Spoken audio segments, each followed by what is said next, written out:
Mbote Balandignon Soya Béni Africa Télévision, Naviki Boza Ebele Baïki de partout dans le monde, vous me suivez. Moi, votre humble serviteur, je suis l'acteur principal de la presse congolaise. Kanya Misana Bino Nakitara souterrain, de la d'information à temps réel. Donc, on a besoin de raison à s'abonner à Béni Africa Télévision parce que Awa Bokosang est le côté pour Awa. Tu veux ramasser à nuance, tu veux ramasser à musique, tu veux ramasser à théâtre, mais mini politique. Il y a mon lelo, naïsé on le sous Karawana, na zoé Mbelebino, mon amboka. Président Michel, où il y a le président du Parlement debout, il y a UDPS, l'actualité, Isa est belé sur la politique de notre pays, affaire à Minembwe, affaire il y a Goma, Tobeta Masone, Tobeta Soumasouli, sextape, mutakalisation, et les sous na kat il y a UDPS, mon amboka président intérimaire, il y a UDPS qui mutakalisé, donc analysons à la président Michel, et puis Tobeta Soumasouli a marche Oyo, mon amboka Martin Fayoulou a organisé les 14 il y a moins Oyo et puis fils Moukoko mon amour fils Moukoko pe alobi a ça la marche est-ce que les apprendre pour boycotter marche il y a Martin Fayoulou ou bien ça marche moko pacifique kaka yende azolo biléon mais avant que je puisse déjà lui donner la parole et si on est en remercier tous ça ngana zana moni bon le président japonais Mosengo balobi président je suis Bochab na kati ya makala nyonso d'accord président japonais Mosengo mbo tenir trop mais c'est bio les cantadors Rosa Mankoko na pesu bambo trop maman Ariette Kokumba na biki j'aurais ici la raté aux alors sans plus tarder je vais déjà saluer mon invité président Michel à qui j'ai dit bonjour. Bonjour de konanga journaliste to kotani sous le long ngolo nzambe. C'était kitoko kulata kitoko na zomo na IDPS mafuta ils foutent bien mais nous sommes plus dans l'opposition tous en a pouvoir il faut tout savourer moi bien mon néro na lati dans état d'esprit donc c'est ça l'UDPS c'est déjà na lati mon néro c'est que ma kambo za le mabe to panzaka na kati émission 42 yo tourner nga ba question. Moi mboka président de la République Fathi Beton qui est en opposition Nzamba Sungi a commis président de la République mais tu éviter ceux qui coalition Oya Luka qui a salana FCC ni ndiko botele makambu to ndenge nini a commis président ata la koto moleta koto mabele no minembo ya ngwana ilinge kabwana par rapport ya ba projet nyonso bazana na Congo tumoni mutu en tête makambo wana nyonso na ministre ya décentralisation Roubero analyse nos amis. Merci beaucoup déjà na entrée déjà na opesa déjà mbote na maman Jackie Makese mpo na kati à Paris et puis na mon frère aussi Guilain Pembele na kati Angola na papa na ngai 1000 pe na kati à France ba ça tellement belé balana ngai merci beaucoup pepo na question autour nous les questions est tellement pertinent aux ça la paix actualité actuellement dans le contexte politique, dans le jeu politique, na dossier à Minembwe. D'abord, vous m'avez demandé que non, tu sais que Dieu t'es élu président de la République à coalition à Kabila, mais rien ne marche. Oui, et aussi, pourquoi? Parce que nous, on prend que l'intérêt supérieur de la nation. Mais là-bas, au FCC, c'est l'intérêt de Kabila, c'est que l'intérêt des individus. Et maintenant, il y a un moment jusqu'à preuve de contraire, il y a toujours des couacs. Mais Félix Tshisekedi avait coalisé, c'était ni par la volonté de Kabila, mais c'était à la volonté de la population pour aider la population. Pourquoi? Parce que le président de la République ne gère pas le pays au quotidien. Le président engage l'État d'une manière officielle, mais c'est le gouvernement qui gère le pays au quotidien. Cela veut dire quoi? Le président apporte une vision, sa vision qui sera matérialisée dans le gouvernement. Maintenant, comme on n'avait pas gagné la majorité parlementaire, qu'est-ce que les lois disent? C'est dans la majorité parlementaire, c'est là où on va avoir le Premier ministre. Maintenant, comme on n'avait pas la majorité parlementaire, c'est pour cela que nous sommes condamnés. La Constitution nous a condamnés qu'on puisse coaliser avec nos adversaires. Oh, il y a lobby bazalaki, adversaire, on a besoin de coaliser pour amener l'intérêt supérieur de la nation. Mais jusqu'à preuve de compter, le quoi que ça, c'est que Batouana, Bazol, n'a tout pris, intérêt à la population Mupandi. Mais on le songe avec notre président. Et kokende ça ira. Mais na dossier siko ya Minembwe ndo tuninga to kota siko poto fungwela ba imboka dossier wana.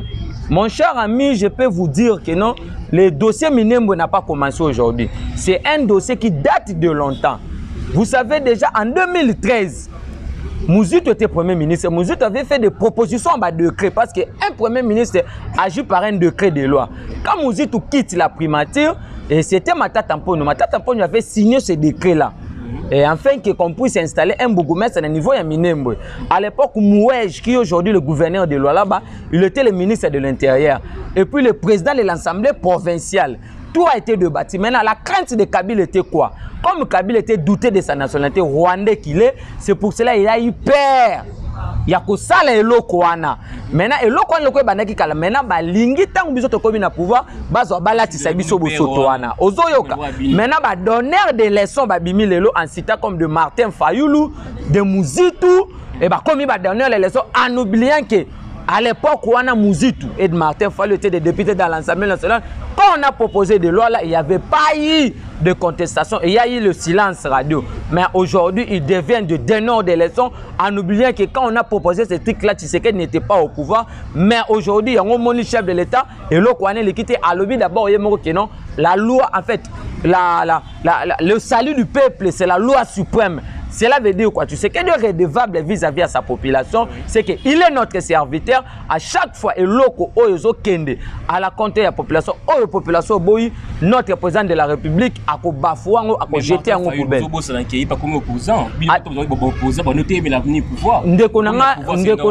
peux vous dire un problème. Le fait est que le jour où l'IDPS accédera au pouvoir, on ne parlera plus jamais de l'opposition. Martin Fayulu, ce n'est pas un opposant. Martin Fayulu, c'est un opportuniste politique. Martin Fayulu, c'est un tintin politique. Bref, année, Martin Fayulu, en 2011, Tshisekedi a dit que non, tu vas qu'il y ait une assemblée nationale, tu vas qu'il y ait un CGT parce que tu vas l'autre côté. Martin Fayulu, en disant que ma base m'a réclamé. Martin Fayulu est parmi les bateaux qui voter la loi et statut ancien président en protégeant un individu au détriment de 80 millions d'habitants au Toza. Constitution Zolobani, article 12. Tous les Congolais sont égaux devant la loi. Mais on a voté des lois où Joseph Kabila en détriment de 80 millions de la population tozali.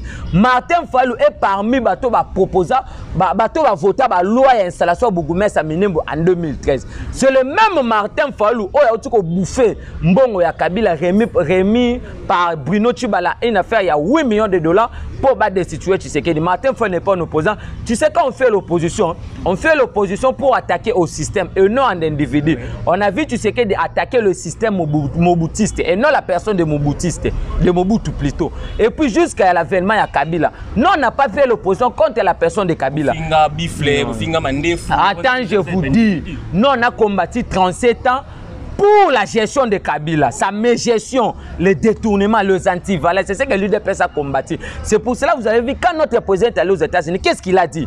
Nous allons déboulonner le système dictatorial et non la personne. Maintenant, dans le système dictatorial, il y a les détournements, la fraude, la corruption, les arrestations arbitraires. C'est ce que l'UDPS combattu. Mais Martin Fayulu, grave, dans sa conférence de presse, à la place d'attaquer Roubewa, Martin Fayulu est tenté d'attaquer Tshisekedi en disant que Tshisekedi ne maîtrise rien à niveau à Est. C'est ce qu'il y a un pouvoir effectif, il allait déjà donner la paix. Mais Martin Fayulu se contredit parce que Yemoko a bien un président élu. Mais Yemoko a un pouvoir effectif.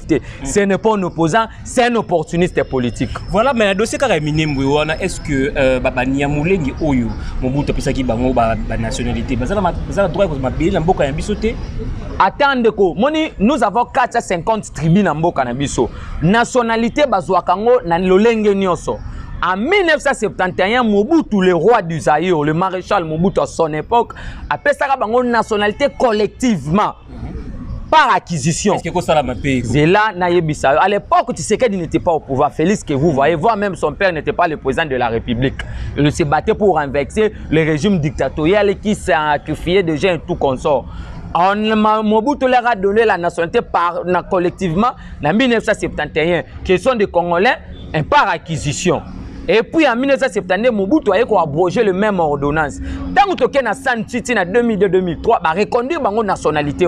C'est ce qu'elle n'était pas au pouvoir. Et puis ça a déclenché tous les Congolais qui se sont retrouvés dans le sol congolais avant 1960 d'office. Bah Congolais par acquisition. Parce que biso ba Congolais, le loko qui est en France, yo na mwasi na bana, yo na mwasi ba Congolais congolaise. Boké boboti na France. Bana wana baza ba nationalité française mais d'origine ba Congolais. Ba Nyamulenge baza na nationalité par acquisition, baza ba originaire ya biso até. Ozomona baza pe na mabele awate. Maintenant le problème avec Tshisekedi c'est de maintenir maintenant la paix au niveau ya Est. Maintenant Tshisekedi comme un respectueux des textes, un preneur de textes, il allait faire quoi? Il allait bafouer ce qu'on avait déjà laissé. C'est pour ça que vous avez vu, à niveau de Londres, il a dit que non. Demandez-nous que ce sont des Congolais par acquisition. Maintenant, il faut prouver que Congolais par rapport à comportement. Parce qu'on a vu le chef de l'État se déplacer, aller à Minembwe pour aller le côtoyer. Parce que chaque fois qu'on va attaquer, il faut une instance internationale. C'est pour cela que nous avons déploré par rapport à Banyamulenge Yangwana, non. Quand bien même vous acceptez que non, ils sont des Congolais par acquisition. Ce sont des Congolais par acquisition, mais ma belende bazala on a katambo cannabis sauté. Yango moni tu sais que a bafoué voir même l'installation à Bougumestre, il a commune à Minembo. Oyo Ruberwa abanda parce que le Ruberwa n'a pas commencé aujourd'hui. C'est pour cela qu'il est toujours le ministre de la décentralisation. Ruberwa a lutté que Minembo à vie. Non, pas à vie. Attends, je vous dis, c'est parce que nous sommes dans un gouvernement à coalition. Si c'était que l'UDPS avait gagné la majorité, des gens comme des Ruberwa à cause de la ministre. Une personne comme le premier ministre ne peut pas être un premier ministre. C'est parce que tu sais qu'elle n'avait pas gagné la majorité, mais on n'avait pas le choix. Il fallait privilégier d'abord l'intérêt supérieur de la nation, de la population congolaise. Attends, je vous dis, Félix voyait déjà que Mikole Oumela qu'il fallait qu'il serve cette population. Parce que tout ça qui n'a un gouvernement. Maintenant, c'est le gouvernement qui gère le pays au quotidien. Vous voyez, la priorité de notre chef de l'État, c'est la population. C'est ça maintenant le problème. Attendons, l'UDPS a reçu la majorité à la naturelle.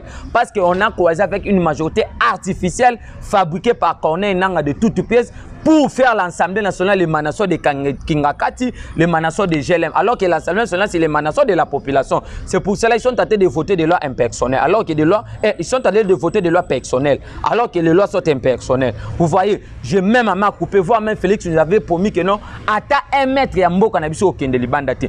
Le projet à balkanisation n'a pas commencé aujourd'hui. Lumumba a dévoilé un mot. Voir même le fait, tiens, tu sais que Mulumba. Ce n'est pas aujourd'hui que la balkanisation commence. Et puis, la balkanisation commence comment? Quand il y a la désolidarisation de la population autonome. Mais Martin Foyle incapable de répondre à la question de jeunesse bandé Koutunaye. C'est que Minem Bani Bassi a une campagne de diabolisation, il y a intoxication. Déjà le président de la République dans le conseil des ministres vendredi, il met déjà en garde tous les manipulateurs politiciens n'y sont pour une campagne de diabolisation à Minembo. C'est que nous avons Minembo des années à place au Minembo dans le Congo, c'est pour les Congolais. Moi, Mboka, président Michel, tu sais bien que le rôle de Monisco, Mboka, ils ont sécurisé la limite, et puis le rôle de Monisco, ils ont côté Kimia. Tu sais bien le rôle de Monisco, Mboka, ils ont parce que guerre pour nous, la limite, nous avons Makambuzo Bundelawana, Makambuzo Simbate, rôle vraiment précis.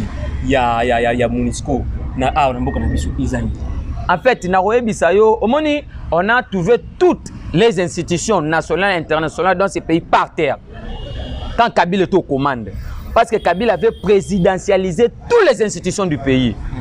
Vous voyez, c'est pour cela que vous avez vu dans le 75e Assemblée générale des Nations Unies, quand le président de la République a donné ses allocutions, entré de demander la réforme de Monusco à l'immédiat. Parce que la Monusco d'hier était aussi en complicité avec le groupe armé négatif pour parce que guerre il y a ces aracop. Et ça comex il y a des politiciens, on utilise tout ça on a quatre mboka voire même na ba autorité, ba généraux miso sur armée. Que je peux citer le nom comme ça comme de John Numbile débarqué dans l'armée, il lui faisait ba kopwana à chaque fois bande konapso ba kufaka pour ba on ba pillera ba minerai. C'est pour ça que vous avez vu à l'avènement mené à président de la République, il a demandé la réforme de la Monusco à l'immédiat. Ba doter Monusco ya bien Oyo et que sangana armée congolaise na biso et servi population pour émettre paix. Donc topé sa présence na biso confiance parce que la Tshisekedi a la volonté politique au sommet de l'état de servir ce pays. Ce qui manquait tous les présidents qui ont succédé au pouvoir parce qu'il y a une volonté politique. Mais Tshisekedi a la volonté politique de servir ce pays. C'est pour cela aux hommes il y a des avancées démocratiques. C'est aujourd'hui qu'il y a des marches au Batbaso Kangamate. À l'époque, ce n'était pas le cas. S'il y a des marches, on a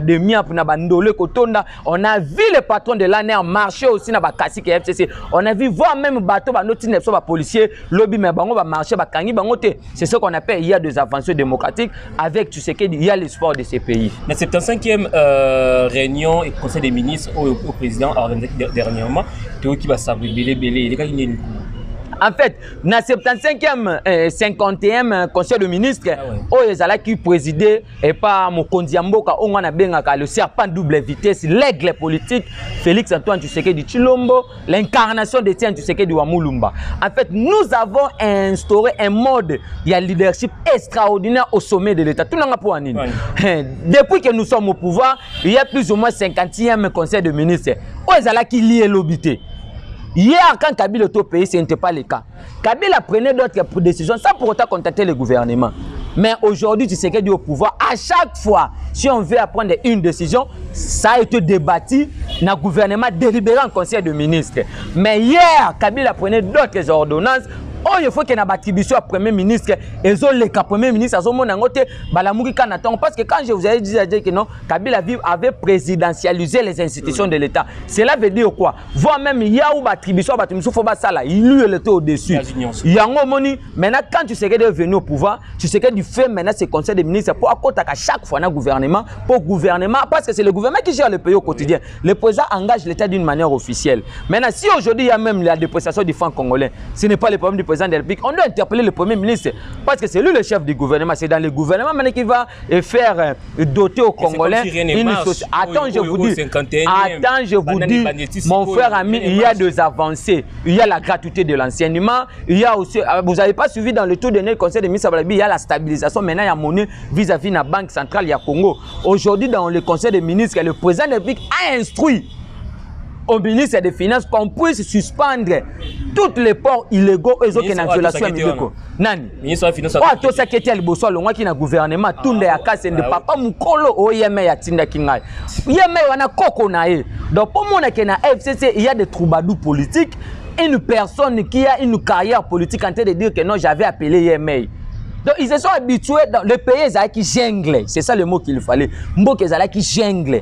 Il y a un moment voire même à même à me couper dans le conseil de ministres, c'est parce que le président de la République a tiré à bout portant et pas Roubewa. Parce que Roubewa dit ceci. Oh non, la priorité de priorité à président est la installation ya Bougumès à Minembwe. Maintenant, il y a un président qui a un défi. Parce que tu sais que c'est un démocrate, hein? Ce n'est pas un dictateur comme Kabila, on te coupe et tout. Non. Tu sais qu'il y a un conseil de ministres, ABC Roubewa qui non. Pesanga sur le rapport de mission. On a Tindakio, on a sa place au Komaki parce que tous les rapports de mission ils ont inscrit à l'ordre du jour. Parce que total on a 4 rapports de mission, ce qui tu indexe qui les cambios installation à Bougumès à Minembwe. Le ministre a resté silence radio. Tous les ministres qui ont commis au Grondé Roubewa, il y a que le Premier ministre qui le défendre pas chez l'État président Ibissa Lobi.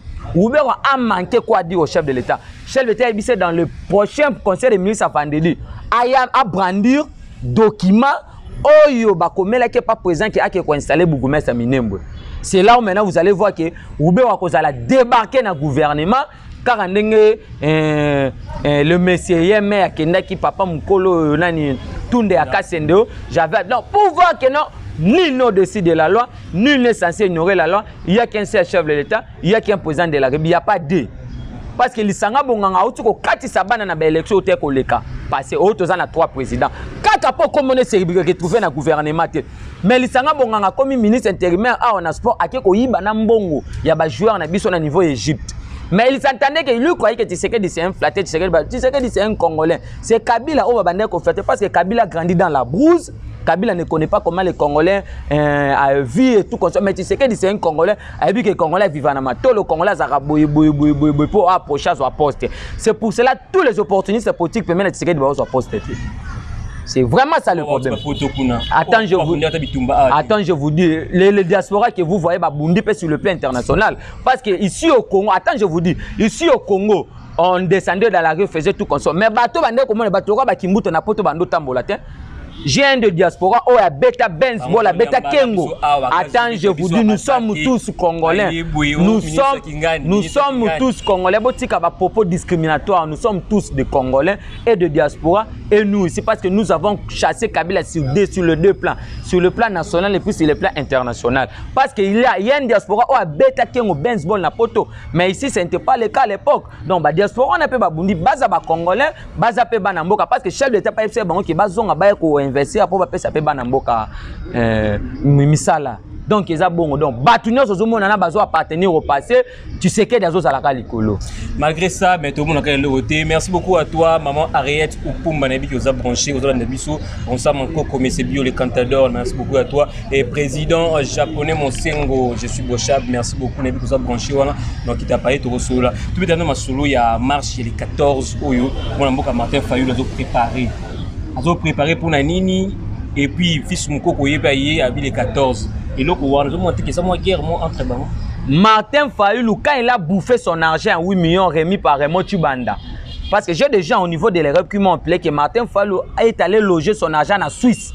8 millions donnés par Raymond Tchibanda. Parce que mon temps, bah, non, ça a Martin Fayulu. Bah, zong ça a date. Sote, aux États-Unis. Bah, selon une vidéo confiance dans la FCT, à 8 millions pour aller au salaire, bah, propos, bah, ben, bah, propos, comment on appelle? Des propos populisme et pour qu'on puisse instrumentaliser la population parce que mais ça ici population a instrumentaliser on va faire ça on Kanyaka Martin Fayulu a lemon à Kabila il n'a pas commencé aujourd'hui à bouffer l'argent de Kabila tina net aux en pouvoir maintenant Martin Fayulu lance la conférence de presse en disant que non il appelle des gens le 14 ba Kitanari pour na marche aux unité nationale mais c'est des joueurs avec les Congolais tant on se lève en bon on est pas benga ba Congolais kaboli na bangote azu ba Congolais ba mouton ya comex naie. Mais nous avons tous ces frères, nous avons déjà vu même en Europe, voir même Boké. Tu n'as pas suivi Boké, tu as changé le langage. Boké, tu as changé le langage, tu as dit que non, et Martin Fayulu vient nous disquer ici en Europe, alors qu'il n'y a qu'un seul président là-bas, président de la République, tous en a deux présidents. Martin Fayulu a dit que Congolais, mouton et comex. Tant qu'on dit on n'a pas Kabila, tu as Congolais. Mais pour ses intérêts partisans, ses intérêts personnels, il appelle encore la population pour descendre de la rue, marche à Moussalanine. Marche à Moussalanine. Parce qu'à l'époque, quand on a proposé ce décret de loi, Martin Fayulu était député. Quel est le rôle d'un député? C'est de contrôler le gouvernement. Et pas un député petit style là. Mais si un député, il n'est pas imposé à la République, c'est de contrôler le gouvernement. Mais Martin Fayulu, à l'époque, ce n'était pas le cas. À l'époque, c'était de bouffer l'argent de Kabila. Maintenant, c'est aujourd'hui que Martin Fayulu lève le ton. Et puis moi, j'ai été inquiet dans la conférence de presse de Martin Fayulu. À la place d'attaquer Roubaix, Martin Fayulu était en train d'attaquer Tshisekedi. Mais Tshisekedi n'a rien à voir avec ce qui s'est passé au niveau de Minembwe là-bas. Parce qu'on a vu la déclaration de Mike Kamer au Alobaki qui a besoin humanitaire et puis pour la situation sécuritaire. C'est que Marc Chouana Tozo Ben a déjà général Kassongo numéro 1 à ville. Marc Chouana qu'on a intercalé, qu'on a analysé. Et ça marche à un politique, le quoi, tout. Non. Liberté et la libertinage. Attends, je vous dis, la démocratie que vous voyez est plus dure que la dictature. Parce qu'il faut tout expliquer à Kabat. Les gens ne comprennent pas bien la démocratie. Vous savez, dans la dictature, tu peux être pardonné. Dans la dictature. Mais dans la démocratie, ce n'est pas le cas. Parce que dans la démocratie, toute personne est censée de respecter les droits. Toute personne est censée de respecter le texte. La démocratie, c'est un pouvoir qui respecte la Constitution. C'est ça. En fait, la liberté, ce n'est pas un libertinage. Cela ne veut pas dire que quand nous sommes dans la démocratie, tu dois créer des marches imbéciles, des marches à jungle, des marches de théâtre pour tes intérêts personnels, partisans, appeler la population. Déjà, nous interpellons au numéro 1 de la ville, général Kassongo. Attends, marche parce que quand on a convoqué des marches ici en bloquant l'entraînement et Rossard Malonda, c'est qui l'intérêt général de la population. Parce qu'aujourd'hui, si on a entraîné Rossard Malonda, les gens du FCC s'entendaient qu'en 2021, qu'ils puissent encore avoir la majorité fabriquée, majorité artificielle, créée par Corneille Nangaa pour protéger l'individu Kabila. Maintenant, la marche de Fayulu n'a quel objectif? Ce sont ces marches, il y a un objectif personnel parce que si la coordination à la Mouka va occuper ça a été. La coordination à la Mouka. Mouzitou, j'ai de faire un niveau à RTVS, à 25 mois payé. Je vous prie de payer d'avoir vos agents à RTVS. Martin Fayulu a Faden House 30 mois, foot à matin, mais tu penses diriger le Congo. C'est que marche on est aux analyses, tu as numéro 1 à ville, marche on est contre carrément parce que liberté et libertinage. Vous pensez que tu vas soutenir Martin Fayulu les 14? Martin Fayulu n'a pas de gens. Martin Fayulu stigmatise les gens. Non, la Mouka est association à commerçants en faillite. Pourquoi dans le Bibongo? Bemba c'est un commerçant, Katumbi c'est un commerçant, Mouzitou c'est un commerçant. So tout ninga na obana roye bisayo. Au moins tiens tu sais que du Amulumba, ti lelo entreprise na ya commerce à la raté. Il est grandi dans la politique, il est né dans la politique, a koufi na kata politique. Voire même son fils et Félix Antoine Tshisekedi la tsanga entreprise à Félix yo engagé bato. Félix a zubi gogwa politique, ti lelo so compliqué ba professeur minier non ba dirigeant kimbo. Katumbi est parmi bato ba tiro ba minerai na Katanga. Kabemba à l'époque il a vendu son pouvoir à Joseph Kabila pour diriger le COFIN. Oyatika ba nyongo kuna Mouzitou à son époque parce que un premier ministre plutôt excusez-moi, un premier ministre agit par un décret de loi. À l'époque de Mouzitou en 2013 si ma mémoire ne va pas me trahir, Mouzitou a signé un décret en interdisant l'UGF et les polices judiciaires, afin qu'on puisse enquêter les entreprises publiques de l'État. Et ça a une intention de tuer l'économie de l'État. Mouzitou a spoilé plus de 300 mesures en l'État dossier à Chikoko, Kalaming, Tezola Mouka, pour justice comme indépendante. Martin Fayulu en 2011. À quel Assemblée nationale, Martin Fayulu a parmi bateau va voter la loi, il y a Statia Bansia président en 2018 à Liambon à Kabila. Martin Fayulu a 8 millions de dollars pour destituer Tshisekedi. Il y a une contradiction. Martin Fayulu a le bio, juge à cour constitutionnel basé na solde à Kabila. Ou attend à quel cour constitutionnel. Maintenant à le bio, on a violé la constitution, inconscient politique, inconfessionnaliste, il est maudit politiquement. Tout le monde pour annuler. Mouzi tu as appelé maudit politiquement parce que mentor nae, oh bimisa ya kufa kena ko s'est incliné te kizenga. Martin Fayulu le même, yango moni pom ya muto chiba laissa répondre que bi Martin Fayulu mutu gazwana donc balba ki ba choka makasa okokate. Donc batno so bazo appartenir au passé. Voilà, mais ozo soutenir moi na mboka fils Mukoko ozo appartenir na même famille politique na yo. Non, fils Mukoko c'est un vieux o ya kati ya parti ba kulutu na biso ya kati ya parti tokoki ko bafoué combat na été, c'est un vieux, c'est un gécant aujourd'hui, on cite la gêne de l'UDPS, on voit des fils Mukoko, c'est un vieux que je respecte beaucoup, mais vieux déjà déraillaki. Bah dérailler mes acquis déjà m'a parce que via déraillaki, via comment qu'on se contredit, on n'a pas tout. Vous savez, l'UDPS, c'est là où règne la démocratie. Et ce qui fait la force de l'UDPS, c'est la liberté d'expression. C'est ce qui n'a pas le cas dans d'autres partis politiques. Parce que dans tous les partis politiques, ce sont des boutiques. Il y a des boutiques, il y a Kamere, PPR des boutiques, il y a Kabila, et SID des boutiques, il y a Martin Fayulu. C'est le seul et l'unique parti politique où il y a la liberté d'expression, c'est l'UDPS. C'est pour cela que vous voyez, voir même les combattants, l'UDPS, c'est le pyramide renversé. C'est la base. On a des ordres. Non, non, non. On a des. Vous savez.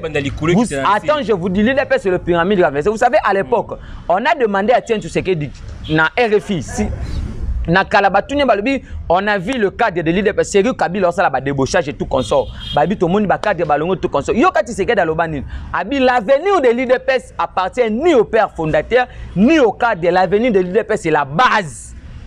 Ce sont les combattants. Nous étions la base ici, Félix n'allait pas retirer son signature au niveau de Genève, du Genève plutôt. C'est la base. C'est la force. L'UDPS c'est le pyramide renversé. Mon vieux, mon aîné, fils Mukoko, c'est un fait qui s'est battu aussi dans la partie Makasi. Mais vieux, ça dérouté qui a bimé qui moi libanda parce que vieux déjà tout mais papa. Pour Asara Makamou consciemment. Non, attends, je vous dis, nous avons un secrétaire général qui gère les pays au quotidien. C'est le secrétaire Augustin Kabouye que je salue aussi en passant. Biso no toza censé à Kolanda nzela zo pesa biso. Soki déjà yo komi ko télémé la secrétaire général. C'est au beta libanda parti. Tout le monde qui veut fils Mukoko déjà que na olia Babylone que na olia wana mais combat ne ko papa yo moko yebi de José Moutou na kata politique tu comprends la politique c'est le monde des intérêts. Mais na tu Kolanda vidéo la politique c'est le monde des intérêts comprendre facilement. Il y a beaucoup de gens oh banga qui va utiliser vieux parce qu'on a vu Chol le président Chol avait passé pour dire que non fils Mukoko qui na mbongo pas ça président Chol parce que ba komi ko attaquer ba président pour comprendre que non, le président parlement de Boundé la vérité na bango. Fils Mukoko a dit que non, il va prolonger sa marche. Marche n'a objectif fini. C'est le seul l'UDPS qui peut proclamer les marches. Il a soutenir l'idée à Mokonzi Mboka, il a levé installation, il y a commerce et Minembwe, et puis il a soutenu Mokonzi Mboka. Bon, soutenir le président de la ce n'est pas un problème, nous sommes dans la démocratie. Hein. Même Kabila aussi peut dire aujourd'hui, il soutient Félix Tshisekedi. Nous sommes dans la démocratie, ce n'est pas un problème. Mais dire qu'il va convoquer des marches, on n'a pas encore besoin de ces marches. Tout ça, la marche trop en opposition. Tout ça, on a posé en matérialisation, tout ça, la marche. Marche, il y a appelé des mouvements insurrectionnels, marche, c'est ça, sur la tombe Est-ce que pour soutenir les présidents, il faut bimara Nanzela. Tu peux soutenir aussi les présidents, n'a pas appuyé l'action, mais sous tout consort. C'est que, marche, on a marche à Martin Fayulu, n'a pas c'était une opinion internationale qui est nationale. Déjà, je salue en passant mon vieux Semba de Ndombas na Kata Afre na Paris. Vieux Martazane Congolais, Karandengo Lobaki avec les informations qu'on a fait. À l'âge de 18 ans na Congo, il vendait ce qu'on a fait les cafés tout bas à l'époque. Parce que son moni Congolais, au bout de recensement, il n'est pas un Congolais. Bah marche on ce qu'on les caté et ça va marche à intérêt personnel. Il y a Martin Fayulu parce que va comprendre déjà qu'en 2021 il n'y aura pas les élections. Yango moni bato la muka ba contradiction et bandit déjà bemba kati na processus électoral mais to moni autorité morale à la muka tout nanga nani Fridola Mbongo autorité morale à la Mouka, Fridolin Mbongo en train de tenir des propos discriminatoires dans le secteur et enseignement. Mais nous avons essayé de voir attendre l'article 11-12 de la Constitution. Nous sommes dans un état laïque. Fridolin Mbongo, on ne peut pas dire que non, tous les professeurs, il faut pas à la carte en église catholique. Ce sont des propos discriminatoires, xénophobes. Donc, on a que Fridolin Mbongo, l'itinézanine, le col à cola nanda kwa jano bemba zana posa bemba tonga comme président ba PC primature. Mais Fridolin Mbongo ndazana tsorazol ka politique alongo la soutane aya na monde ya politique to bundane na kati ya scène politique parce que il lui fait voir même la honte ya ba cardinal non se connaître na mboko. On a vu voir même ce qui encore Mosengo, mais ce n'était pas le cas avec Fridolin Mbongo, ce qui se passe. Donc tous ces gens là sont en train de faire l'opposition aînée, l'opposition tribale. Pourquoi? Parce que dans le cabinet de Fridolin Mbongo, il n'y a que des mpangi là-bas, il n'y a que des mous, des tribales et tout comme ça. C'est qu'avec l'avènement de notre président de la République, pourquoi? Parce que notre élection a fait le retour de la RDC sur la scène internationale, n'eût été fatu, le banque BAD, Banque africaine de développement, il y a 142 millions de dollars, parce qu'à l'époque, il y a des relations financières, parce que Janine Mabunda, a détourné 2 millions de dollars, tant que ministre a portefeuille à réforme, il y a une entreprise à l'État. C'est na maman ba miibi. Na ba maman ba miibi na singama tembe de katani. Nanine. Attends, je vous dis. C'est comme ça pour notre kanga. Non, mon frère. Notre président avait dit ceci. Le président de tous les Congolais, pas ça, président Kabila, président autorité morale à la Mouka Fridolin Mbongo, président autorité immorale à FCC Kabila, président un conseil politique Chadari, président Batunio Saint-Martin Fayoulou et tout comme ça. Donc, pas mes amis n'a pas place. Tu sais qu'elle a été clair, tu sais qu'elle avait dit ceci. Moi, je ne vais pas fouiner le passé. Ce qui me concerne, c'est le résultat du peuple congolais. Mais il y aura des instances spécialisées pour les crimes qui se déroulent hier. Cela veut dire quoi? La justice est une juridiction indépendante. La justice fera son travail en toute transparence. Ce n'est pas Tshisekedi qui va arrêter les gens. Tshisekedi peut dire que moi je ne veux pas finir le passé parce que ce n'est pas parmi ses attributions d'interpeller les gens. Maintenant, il y a ce qu'on appelle l'autosaisine de la justice. Il y a le procureur général de la République, ou à mettre il y a chose, il y a choses publiques, il y a un juger bon, il y a interpeller, entendant tous les hommes forts bazana makala. On dit déjà Foner, Baramosi, aza proche, il y a famille à Kabila. Foner les a qui créé pour na Jeannette Kabila, bazo kambongo kota na caisse à l'État. Alors que tozana ba offre de mais comment ba créer qui Foner? Mais c'est qui ba mbongo moko parallèle fictif bando que na ba caisse à individu. Mais le lot déjà Foner azana boloko. Ba katela qui des attend ba ken appelle à 3 à 5. La publication c'est comme ça bande babimi. Non, déjà Foner, déjà Sokoko, déjà OVD, bakatela neti déjà bango bakatela bango déjà tant ba interjeter appel bazu 3 ans j'ai sali 5 ans. Déjà Sokoko bakatela ke une année tant qu'un appel ba baxele une année demi sali 2 ans et demi. Donc il faut féliciter Tshisekedi, c'est grâce parce que l'institution président de la République est animée par un membre de l'UDPS que nous appelons Félix Antoine Tshisekedi Tshilombo, qui aujourd'hui la justice et la crédibilité vis-à-vis de l'opinion. On a instrumentalisé la justice hier. La justice avait des couleurs politiques. C'est pour cela que vous voyez Kabila avec la sorcellerie qu'il a, il réclame l'armée, mais un ancien président. Aujourd'hui, je recadre voir, mais parce que ce matin ici, avant Naya Awa, nous avons menace, il y a des appels, il y a des télé, nous avons menacé dans le téléphone, voire même oui, en disant que non, et au commun et tout comme ça, parce que nous sommes là en train de dévoiler, de dire la vérité. Aujourd'hui, le matin, j'ai suivi Ferdinand Kambere, le secrétaire permanent adjoint du PPRDF, un juriste que je connais, en train de dire que non, toute la population réclame le retour du Kabila en 2023. Mais là, c'est insulter les Congolais, mon frère ami. Non, attends, je vous dis. Attends, un juriste. Qu'est-ce que la Constitution dit? La Constitution dit ceci. Vous voyez tout ce qu'il dit? Il était le président de l'UDPS. Tant qu'on a commis chef de l'État, mandat n'a commis incompatible. Mandat, cela veut dire quoi? Kabila que vous voyez, a une casquette de sénateur à vie. Ceux qui sont sous chef de l'État, ce casquette de sénateur à vie au Tchangwab. Parce que mon président de la République, mandat les autres à l'incompatible. Cela veut dire à quoi quoi assumer ma fonction sous non, bah changer constitution de attends, je vous dis, la constitution a été taillée sur mesure na taille à Kabila. Tu sais qu'elle avait dit ceci, nous allons respecter cette constitution. Qui va changer la constitution? Et on va voir la naine. Parce qu'on peut entrer dans le hémicycle d'assemblée proposer, mais il n'y aura qu'un seul président qui peut promulguer cette constitution. Ferdinand Kambere, un juriste de confusion. Parce que ce qui est encore, Ngoïka Sanji, quand on donnait le cours de droit constitutionnel, Ngoïka Sanji était à Kingaka tenté de dorloter Kabila. Vous prenez encore Théodore Ngoï, un inconscient politique en train de dire que non, j'appelle le Parlement de mettre le président en accusation. Mon frère ami, moi je n'ai pas fait les doigts. Attends, je vous dis, le Parlement n'a pas qualité, le Parlement n'a pas habilité, le Parlement n'a pas obédience de mettre le président en accusation. C'est le seul procureur général près la Cour constitutionnelle qui peut constater une infraction et puis de demander au président de démission. Au deuxième tour, maintenant, de demander de poursuites judiciaires. Je vous explique, je vous explique. Tant que mon IG face à les rapports, on n'a pas de gestion Covid-19. En fait, juge naturel, le ministre a été et ça procureur général, il y a cassation. Maintenant, procureur général a signé maintenant la deuxième tour pour poursuite judiciaire ensemble. Ça se passe comme ça.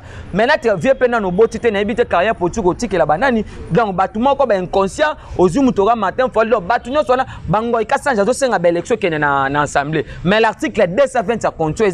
En fait, ce sont des articles verrouillés.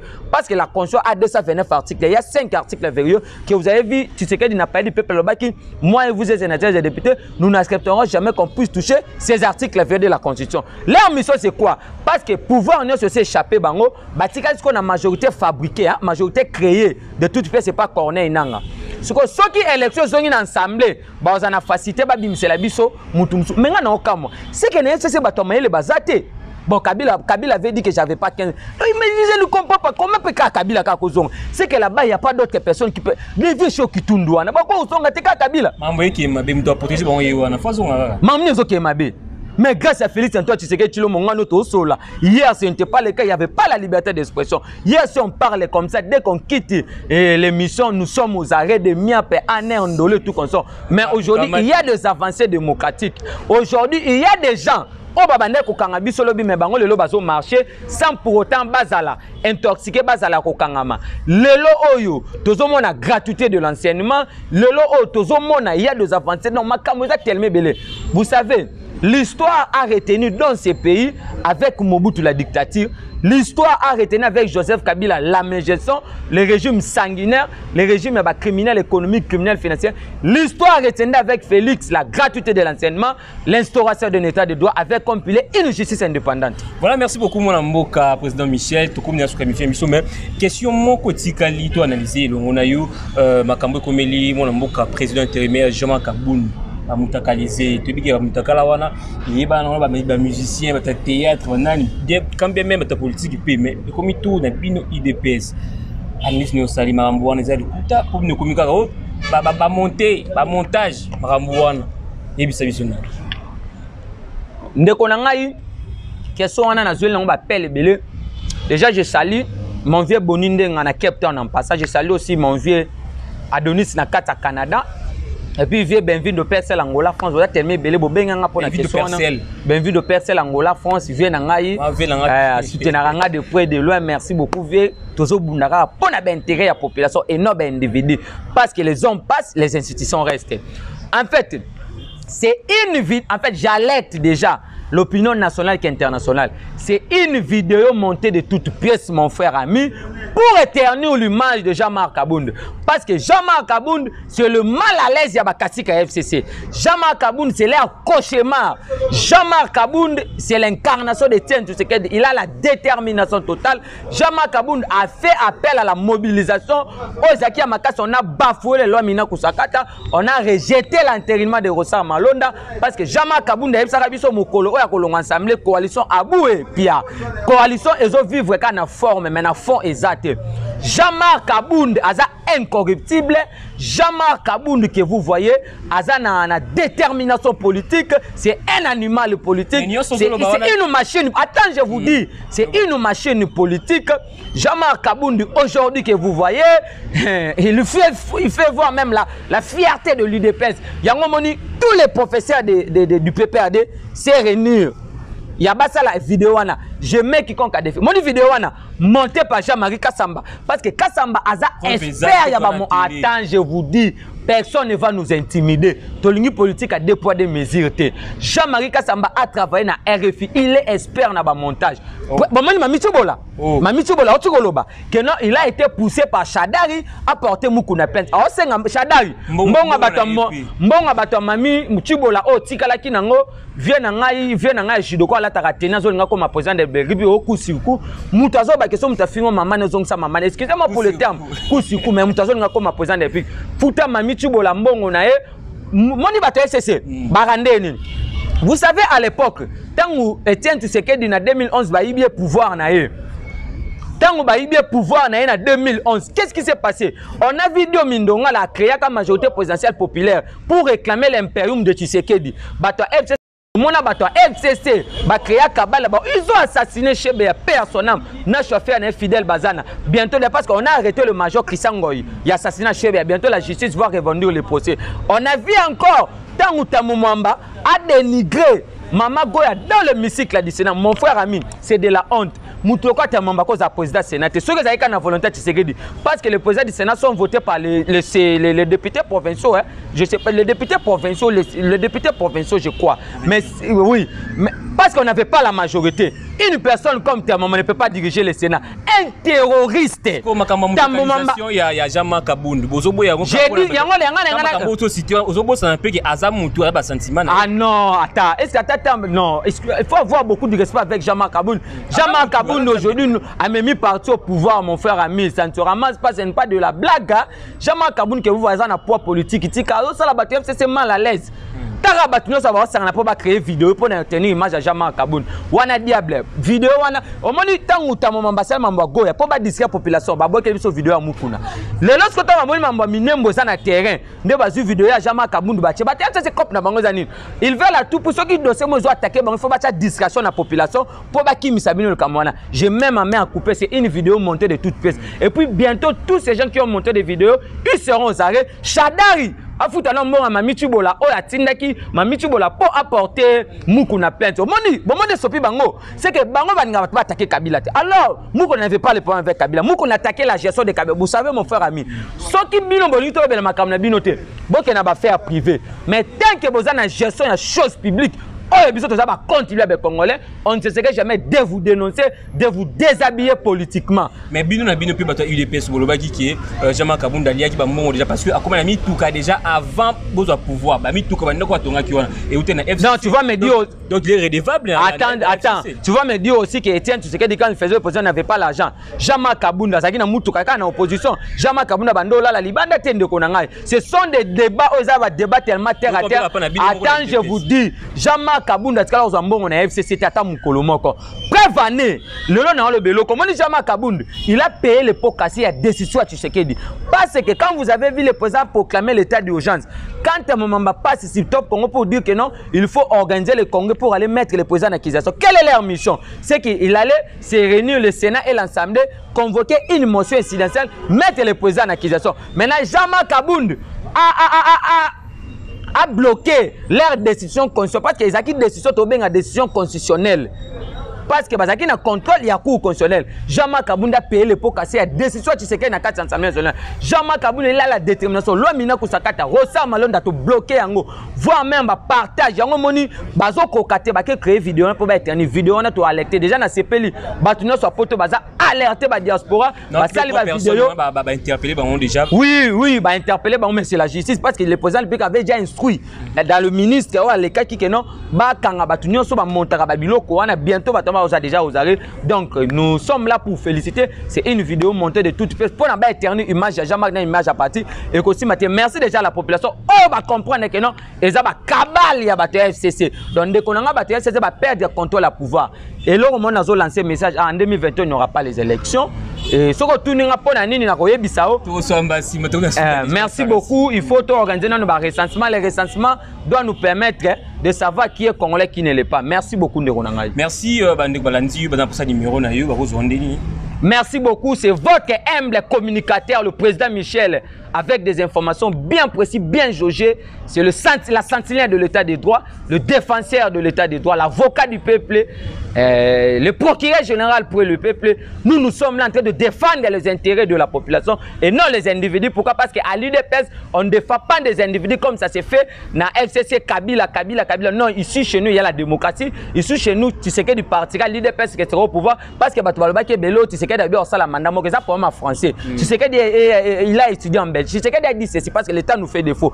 Président lobby que c'est anormal pour un président à travailler à Mingi avec plus de 2 mandats. Cela veut dire quoi? Tant qu'on dit que l'IDPS dans le pouvoir, c'est que tu sais qu'il peut partir, mais la conservation du pouvoir, c'est une règle légitime. L'ANT aujourd'hui en Afrique du Sud, Zouma n'est plus au pouvoir, mais l'ANT est au pouvoir. Zoka, merci beaucoup, c'est votre président Michel. Merci beaucoup, na maman Nanga Jackie. Ma caisse est pour Nakata à Paris. Maman Nanga sponsor officiel, mais on a plus 243 84 101 32 09. Plus 243 84 101 32 09. Maman Jackie, ma caisse est pour Nakata à Paris. Mais aux Salamoi, on a un tamba pambolo mingi. Vient Nanga Guilain Pembele Nakata Luanda. Merci beaucoup na Vienanga John Mabe qui peut na kata Luanda na Angola. Merci beaucoup Lisusu na Vienanga Adonis na kata Canada. Papa nanga Sam na kata New York.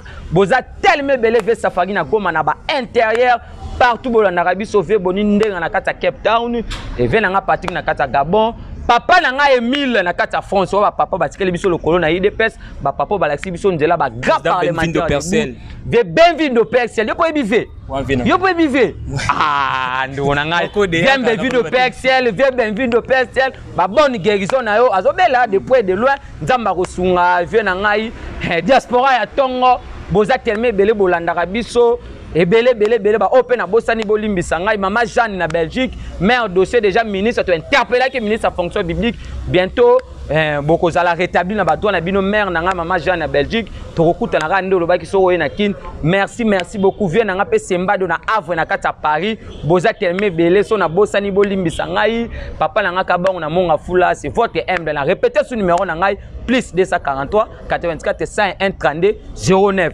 C'est votre président Michel Bokobenanga pour vos informations dès que possible. Merci beaucoup à vous tous qui nous avez suivis depuis le début de cette émission et nous voici à la fin. Je pense bien que vous venez de suivre président Michel, le président du groupe Parlement Debout, il y a IDPS, c'est là par rapport à l'actualité politique qui est en Bokanabissou. Propos oui, à l'objet, ça n'engage que lui. Mais tout nous a qui en aille, bien nous a qui aille. Les numéros affichés, n'a pas écran à bino, et ça pour nous bien abissou pour nos remarques, pour nos suggestions, pour la promotion, la publicité. Mais Bobo s'en fêter, Bobo s'abonner massivement sur mon pandi plein là, c'était ça, au tabac vidéo de Bissonion, c'est ça, numéro ça de plus 243 89 83 23 56, c'est mon numéro. Vous m'écrivez sur YouTube, sur Facebook, vous recevez très bien pour la promotion, mais pour aujourd'hui, je vous quitte et je vous donne rendez-vous très prochainement avec d'autres éléments. Au revoir.